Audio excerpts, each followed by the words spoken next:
The ocean doesn't forgive mistakes. People think pirates were just criminals with swords and rum living some romantic adventure. But out there, past the edge of maps, past the comfort of rules, the sea turns every friendship into a test. And sometimes it turns your best friend into your worst enemy. I was 17 when I first stepped onto a pirate ship. Not because I wanted glory, not because I wanted treasure, because I was starving. My father was a fisherman, and one bad storm took his boat, his nets, and the last of our money. After that, all we had was an empty house in a debt that kept growing like a shadow. So when a recruiter came to the docks promising food and coin for work at sea, I didn't ask questions. I signed my name with shaky hands, and by sunset, I was on a ship I didn't recognize, surrounded by men who didn't smile. That ship was called the Black Wren, and the moment the shore disappeared behind us, I realized something. I wasn't a sailor, I was a prisoner. The Black Wren wasn't the kind of ship you sing about. Its wood was dark from salt and time. The sails were patched like old skin, and the crew looked at new boys the way wolves look at wounded deer. The captain was a tall man named Captain Rook. He wasn't loud, he didn't scream, he didn't need to. When he spoke, the deck went quiet. His eyes were calm, almost bored, like he had already decided how every man on board would die. That first night, I met Elias. He was my age, maybe a year older. Slim, quick, with sharp eyes that never stopped watching. He offered me half his bread without even knowing my name. I still remember that moment because it was the first kindness I'd seen all day. He said, "You look like you've never held a blade." I admitted it. He smirked. "Then stay close to me. I don't like cleaning blood off the deck." It was a joke, but it didn't feel like one. Still, I stayed close to him. Not because I trusted him, because I needed someone to survive. Days turned into weeks. The work was brutal. Scrubbing, hauling ropes, climbing masts until your hands bled. If you were slow, you got hit. If you talked back, you got worse. But Elias taught me small things: how to tie knots fast, how to hide an extra biscuit, how to stand when the ship rolled so hard it felt like the sea wanted to throw you into its mouth. And at night, when the crew slept like dead men, we whispered about our lives. I told him about my father. He told me about his, only he didn't call his father a fisherman. He called him a liar. He said his father promised him a better life, then sold him to a merchant ship to pay gambling debts. Elias escaped and somehow ended up here, on the Black Wren. He said, "At least pirates don't pretend they're good." That line stuck with me. The first time we attacked a ship, I threw up. We spotted a fat merchant vessel on the horizon, slow and heavy. Captain Rook smiled for the first time. He didn't smile like a happy man, he smiled like a man opening a gift. The crew prepared quietly, blades sharpened, pistols loaded, ropes set, and I stood there frozen, realizing I'd signed up for more than hunger. I'd signed up for violence. Elias nudged me. "Don't look at their faces, look at their hands." What? If their hands shake, they're scared. If they reach for weapons, they're dangerous. Faces lie, hands don't. Then he added softly, "And whatever happens, don't hesitate." We came alongside the merchant ship like a shadow. Grappling hooks flew, men screamed, boards slammed down, and the Black Wren poured onto the other deck like a wave of knives. I remember one moment clearly. A merchant sailor rushed at me with a short sword, eyes wide, desperate. I lifted my blade too slowly. He would have killed me, but Elias stepped in and struck him down. Just like that. One motion, no hesitation. The sailor fell at my feet, blood spreading across the planks, and I felt my legs go weak. Elias grabbed my shoulder. "Breathe, you're alive." Then he looked down at the dead man and said something colder than the sea. "He isn't." After the raid, the crew celebrated. Rum, laughter, songs with ugly words. They counted coins and jewelry like children counting candy. But I couldn't celebrate. I couldn't stop seeing that sailor's face. Elias noticed. He sat beside me on the steps near the mast, quiet for a while. Then he said, "You think about them too much. I killed, you didn't. I did. That doesn't make it better." Elias stared at the dark water and whispered, "It does for me." I asked him why. He replied, "Because I learned something early. If you don't choose who bleeds, the world will choose for you." I didn't answer, because I didn't want that to be true. But the sea has a way of proving harsh lessons. Weeks later, Captain Rook announced something that changed everything. We were hunting a Spanish ship rumored to carry a chest of gold and something even rarer, a sealed map drawn by an explorer who disappeared. A map that supposedly led to an island no empire had claimed yet, an island where ships vanished, but rumors said the treasure was enough to buy a kingdom.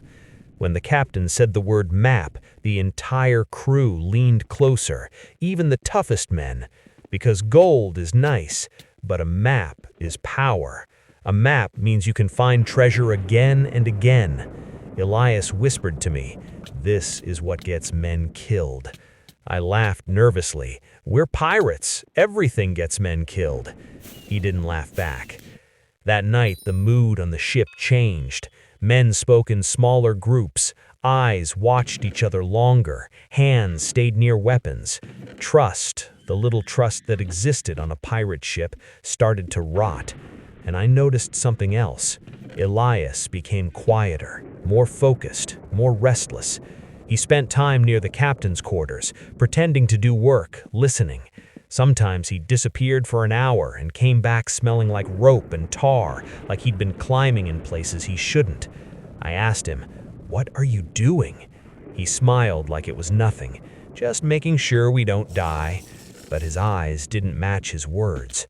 A few days later, we captured a small Spanish boat. Not a merchant vessel, a messenger ship. Fast, light, meant to carry information. The crew dragged the captain of that boat onto the Black Wren's deck. He was bruised, bleeding, but still proud. Captain Rook asked him calmly, "Where is the treasure ship?" The Spanish captain spat. Rook nodded like he expected that. Then he said something that made my stomach turn. "Drop him." 2 pirates dragged the man to the edge and threw him into the sea like garbage. No trial, no last words, just water swallowing him. The crew laughed, but I looked at Elias, and Elias didn't laugh. He stared at the sea with an expression I couldn't read, like he was thinking about something far away or planning something close. That night, I woke up to a sound, soft footsteps. I opened my eyes and saw Elias climbing out of his hammock. He moved carefully, like a cat. He didn't notice me first. I whispered his name. He froze, then slowly turned. His face was calm, too calm. "What are you doing?" I asked. He hesitated just a second, then said, "Nothing, go back to sleep." But he was holding something under his shirt, something flat, maybe paper. My heart started beating hard, because in that moment I made a connection. Map, captain's quarters, Elias sneaking out at night. I sat up. "Elias, did you—" He stepped closer, eyes sharp. "Don't." "Did you take something?" He stared at me for a long moment. Then he leaned down and whispered, so quiet I barely heard him. "On this ship, there are 2 choices. You're the knife or you're the throat." Then he turned and disappeared into the darkness of the deck, and I sat there, wide awake, realizing something terrifying. The treasure wasn't the most dangerous thing on the sea. The most dangerous thing was my best friend. I didn't sleep that night. Not after what Elias said. "You're the knife, or you're the throat." Those words kept circling in my head like sharks under the hull. I told myself I was imagining things, that maybe he was just curious. Maybe he only wanted to look at the map. Maybe, but deep down, I knew the truth. Elias wasn't curious, he was planning. Morning came with heavy clouds and heavier silence. The Black Wren felt different, quieter, like the crew sensed something in the air. Captain Rook stood near the helm, watching the horizon. Then suddenly, he barked an order. "Bring me the chest." 2 men carried out a small iron-bound box. Inside it was supposed to be the sealed map, the thing every man on board had started dreaming about. Rook unlocked it slowly, opened the lid, and froze. The box was empty. The deck turned into a storm without wind, shouting, cursing, hands going to blades. Rook didn't yell. He closed the lid carefully. Then he said one sentence, "No one leaves this deck." The crew formed a circle, weapons drawn, eyes sharp. Rook stepped forward. "One of you thinks he's clever." Silence. "You stole something that belongs to me." More silence. Then he gave the order I feared most. "Search every man." My stomach dropped. I looked at Elias. He looked calm, too calm. Men were pushed against the mast, searched roughly. Boots, sleeves, belts, even mouths. When it was my turn, my hands trembled. They found nothing. Then they grabbed Elias. 2 men held him while another searched his coat. Nothing. His boots. Nothing. His belt. Nothing. They stepped back, and for a second, I thought maybe I was wrong. Maybe he didn't take it. Maybe I imagined everything. But then, Captain Rook stepped closer to Elias himself. He studied him carefully, not searching, just watching. Then Rook reached forward and pressed against Elias's chest, hard. There was a faint crinkle. Paper. The deck went silent. Rook didn't smile. He just slipped his hand under Elias's shirt and pulled it out. The sealed map. Still folded, still intact. My heart felt like it stopped. Rook held it up for everyone to see. Then he looked at Elias. "You disappoint me." Elias didn't beg. He didn't deny it. He just said quietly, "It was never yours." That was the wrong thing to say.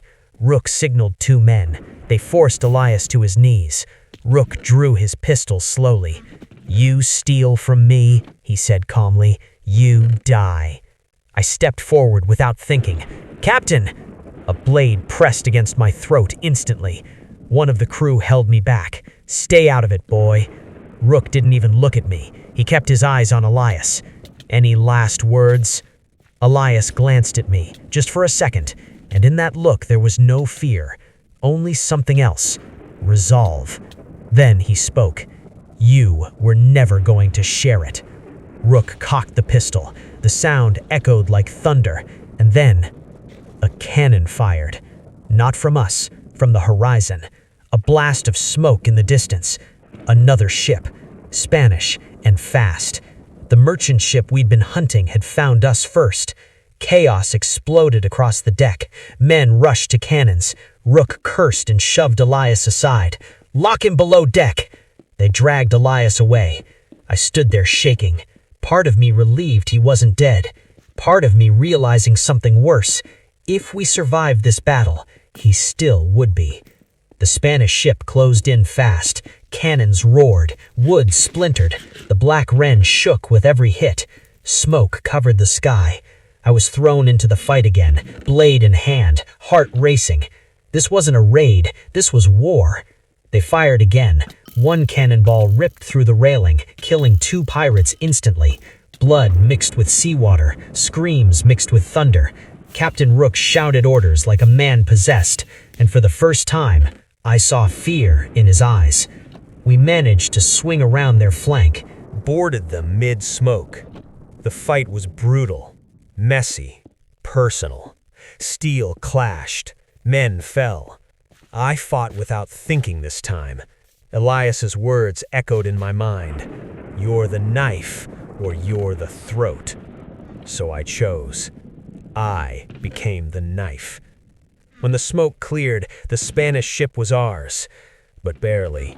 Half our crew was wounded, 3 were dead, and the Black Wren was damaged badly. Rook stood over the defeated Spanish captain and demanded information. "Why were you hunting us?" The man spat blood.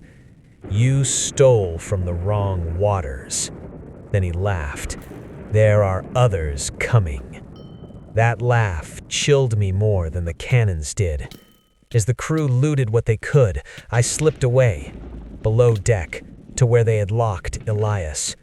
He sat in the dark, hands tied, back against a barrel. He looked up when I approached.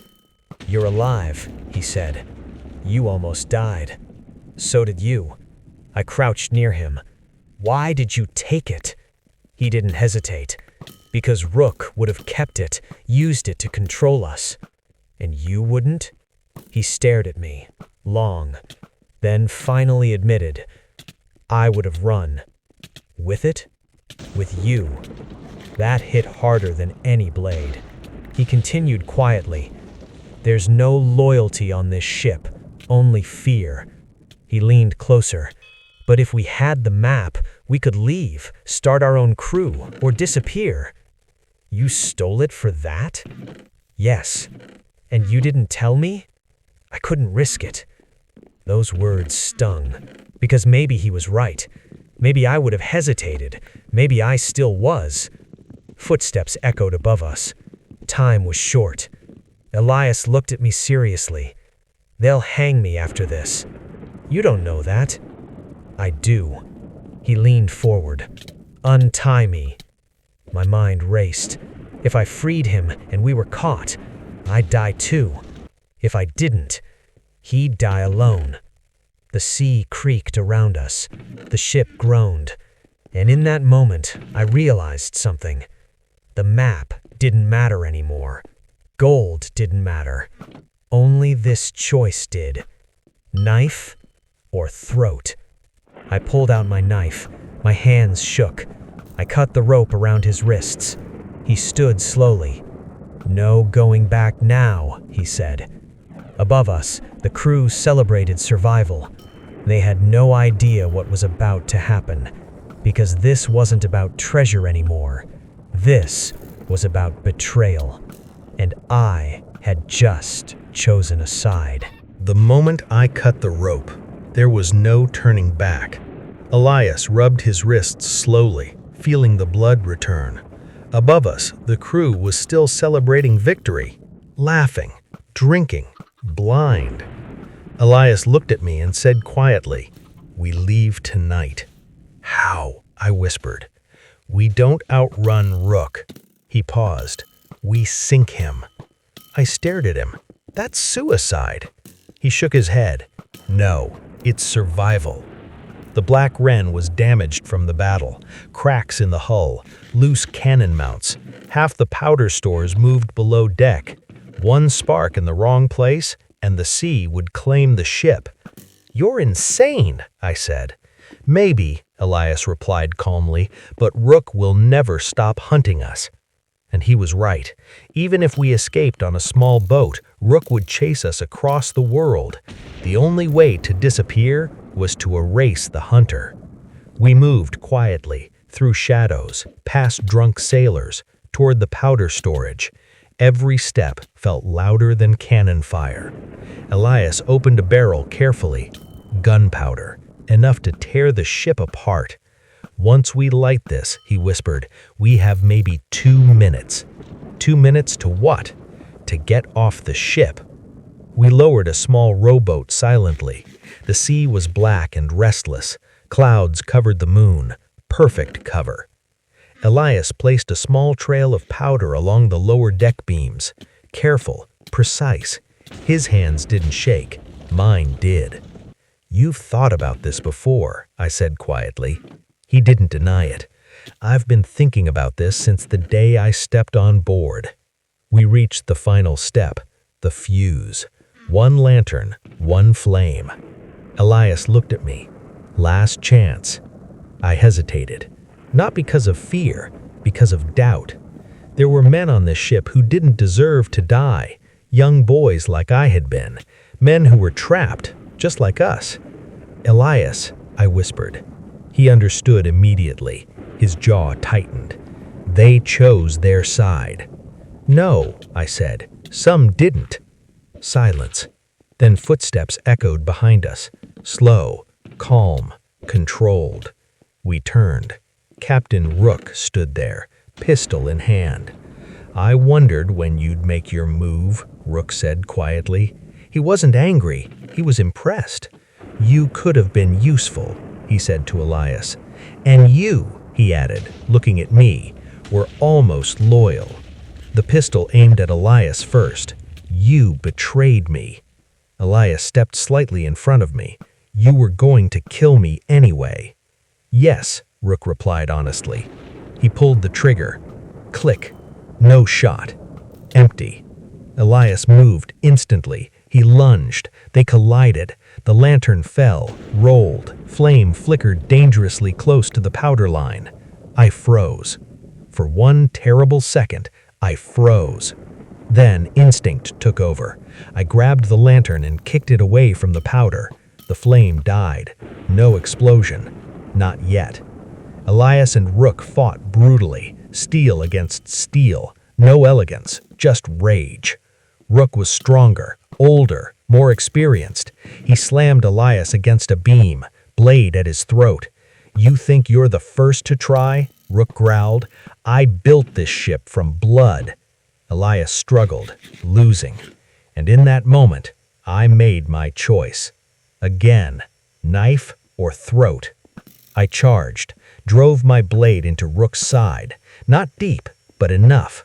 He gasped, staggered, turned towards me, shock in his eyes. Then anger, real anger. He pulled the trigger.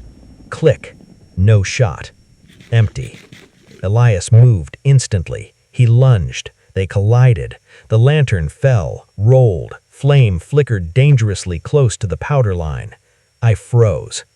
I can't, Elias said. We leave. No explosion. No sinking. Just a new reality. Morning came with confusion. The crew found Rook's body. Panic spread. Questions flew. Who did it? How? Elias stepped forward before anyone accused us. He tried to kill me for a lie, Elias said loudly. He thought I stole the map. Murmurs. Anger. Fear. Pirates respect strength, and they respect survival. No one wanted to admit they were loyal to a dead captain. One of the older crew members spoke. So what now? Elias looked at them, then at me, and for the first time, I saw the weight of leadership on his shoulders. We don't hunt for empires anymore, he said. We don't die for one man's greed. He held up the map. We choose our own fate. Some left, some stayed. That's the thing about pirates. They don't believe in loyalty. They believe in opportunity. We didn't sink the Black Wren. We rebuilt it, changed its course, changed its rules, and for a while, it almost felt like freedom. But here's the truth the sea teaches every man. Power changes you. Slowly, quietly, like salt eating wood. Months passed. Gold came. Success came. And I began to notice something. Elias gave orders differently. Harder. Colder. When a sailor hesitated in battle, Elias didn't forgive it. When a crew member questioned him, Elias reminded them who killed Rook. One night, I confronted him. You're becoming him. He stared at me. No, I'm preventing chaos. That's what he said. Silence. Then he said something that chilled me. The sea only respects fear. And I understood. It wasn't the map that was cursed. It wasn't the treasure. It wasn't the sea. It was choice. Every time you choose the knife, you become more comfortable holding it. Years later, when sailors whispered about the Black Wren, they didn't mention Captain Rook anymore. They spoke about Captain Elias, the man who overthrew a tyrant, the man who ruled with precision, the man whose eyes were calm, almost bored, like he had already decided how every man would die. And me? I stayed, because I made my choice that night. I chose the knife. And once you